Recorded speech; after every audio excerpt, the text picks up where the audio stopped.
हल्द्वानी की तराई पूर्वी वन प्रभाग में लगातार हाथियों का आतंक थमने का नाम नहीं ले रहा है। 2 दिन पहले गौला और डोली रेंज के अंतर्गत बसे गांव में हाथियों के उत्पात मचाने के बाद वन विभाग के माथे पर चिंता की लकीरें हैं। आने वाले समय में हाथियों के उत्पात को रोकने के लिए वन विभाग जंगल से सटे गाँव में सोलर फेंसिंग लगाने पर विचार कर रहा है। दरअसल हल्द्वानी के लाल कुआं, हल्दूचौड़ से सटी दर्जनों गांव में हाथियों के आतंक से परेशान किसानों ने इस समस्या से निजात दिलाने की मांग की है। उन्होंने पूर्व कैबिनेट मंत्री हरीश चंद्र दुर्गापाल के नेतृत्व में वन संरक्षक पश्चिमी वृत्त से मुलाकात की। पूर्व कैबिनेट मंत्री हरीश चंद्र दुर्गापाल का कहना है कि लगातार हाथी अब दिन दोपहर में भी गांव में घुसकर न सिर्फ फसल को नुकसान पहुंचा रहे हैं, बल्कि घरों को भी तहस नहस कर लोगों पर जानलेवा हमला करने पर उतारू है। लिहाजा ग्रामीणों की जान माल और फसल की सुरक्षा के लिए कोई ठोस उपाय वन विभाग को करने चाहिए।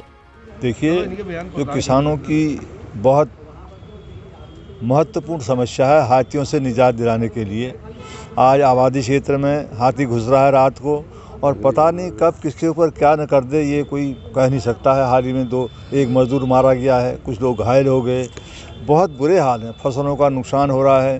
तो ये सब बातों को एक ज्ञापन के माध्यम से आज कंजर्वेटर साहब को दिया है, और इस विश्वास के साथ कि उन्होंने जो भी डिमांड आज यहाँ पर हमारे सम्मानित जनप्रतिनिधियों ने, उसमें ग्राम प्रधान भी हैं, हमारे ब्लॉक संगठन के हमारे पदाधिकारी भी हैं, अध्यक्ष भी मैडम भी हैं, तो जो भी ज्ञापन में बिंदु रखे गए हैं उनका समाधान शीघ्र करने की बात आज कंजर्वेटर साहब ने कही है। और अन्यथा फिर हम लोग फिर मिलेंगे और फिर बात करेंगे, उच्च अधिकारियों से मिलेंगे, और जहां तक समस्या का समाधान नहीं होगा ये कार्यक्रम चलता रहेगा। वहीं वन संरक्षक द्वारा जल्द हाथियों के प्रभावित इलाकों में सोलर फेंसिंग वायर लगाने की बात कही गई। साथ ही वन विभाग की टीम लगातार गश्त करने के साथ ही हाथियों को जंगल के इलाके में भगाने के लिए लगातार प्रयासरत है। वन विभाग क्या कर रहा है सर?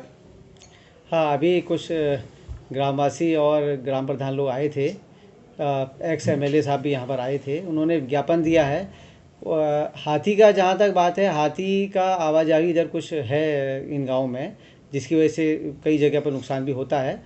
हाथी को रोकने के लिए बेसिकली अभी जो है हमारा टेंटिकल वायर फेंसिंग, ये एक सोलर फेंसिंग होता है। ये इसमें सोलर के जो वो होते हैं तार लटके रहते हैं, और ये बड़ा ही इफेक्टिव है आज की डेट में। हमने कई जगह टेंटिकल वायर फेंसिंग लगवाई भी है, यहाँ पर भी 3-4 किलोमीटर लगवा दी गई है, एरिया में लगाई है। और हमने विभिन्न जगहों पर जहाँ जहाँ ये समस्या आ रही है, टेंटिकल वायर फेंसिंग लगाने के लिए हमने एक प्रस्ताव भेजा हुआ है, जो चीफ कुओं के माध्यम से देहरादून गया हुआ है। उस प्रस्ताव के अनुसार धनराशि स्वीकृत होने पर प्रायोरिटी पर जो है इन एरिया में टेंटिकल वायर फेंसिंग लगाई जाएगी। बता दें कि तराई पूर्वी वन प्रभाग में गन्ने की फसल बड़े पैमाने पर बोई जाती रही है। इसके अलावा गेहूं और धान भी यहां बड़े मात्रा में उगाया जाता है, जिससे हाथी फसलों की तरफ अपना रुख करते हैं। लिहाजा जब भी ग्रामीण हाथियों को भगाने के लिए आगे आते हैं तो हाथी आक्रोशित होकर संघर्ष पर उतारू हो जाते हैं। पिछले कुछ सालों में हाथी मानव संघर्ष की घटनाओं में इन्हीं कारणों से बड़ी तेजी आई है। पंजाब केसरी टीवी के लिए हल्द्वानी से तारा जोशी की रिपोर्ट।